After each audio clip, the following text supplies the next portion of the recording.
বিশ্বকাপ মিশন শুরু করতে যাচ্ছে গত আসরের বিশ্ব চ্যাম্পিয়ন আর্জেন্টিনা।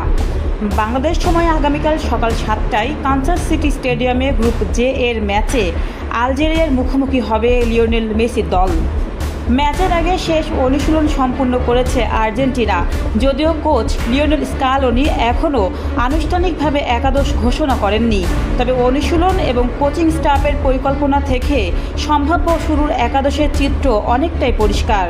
আর্জেন্টিনার শিবিরের সবচেয়ে বড় স্বস্তির খবর গোলরক্ষক এমিলিয়ানো মার্তিনেজকে ঘিরে। ডান হাতের আঙ্গুলের চোট কাটিয়ে তিনি পুরোপুরি ফিট এবং আলজেরিয়ার বিপক্ষে প্রথম একাদশে থাকছেন বলে নিশ্চিত করেছেন স্কালোনি। রক্ষণভাগে ফিরেছেন ক্রিস্টিয়ান রোমেরোও। চোট কাটিয়ে টটেনহাম তারকা এখন ম্যাচ খেলার জন্য প্রস্তুত। তবে তার সঙ্গী হিসেবে নিকোলাস ওতামান্দি নাকি লিসান্দ্রো মার্তিনেজ, সেই সিদ্ধান্ত এখনও চূড়ান্ত হয়নি। বাম প্রান্তে রক্ষণভাগে নিয়মিত লেফট ব্যাক নিকোলাস তালিয়াফিকোর অনুপস্থিতিতে সুযোগ পেতে পারেন ফাকুন্দো মেদিনা। বিকল্প হিসেবে লিসান্দ্রো মার্তিনেজকেও সেখানে দেখা যেতে পারে। মাঝ মাঠে আর্জেন্টিনার ভরসা রদ্রিগো দে পল, এনজো ফার্নান্দেজ, অ্যালেক্সিস ম্যাকঅ্যালিস্টার এবং থিয়াগো আলমাদা।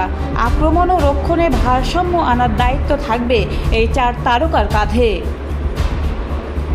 সবচেয়ে বড় আলোচনার বিষয় আক্রমণ ভাগ।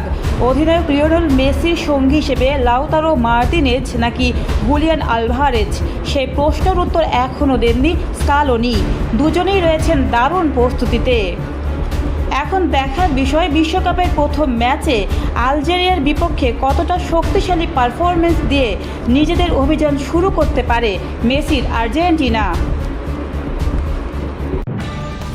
নিউজ টেক্স দৈনিক অন্যধারা।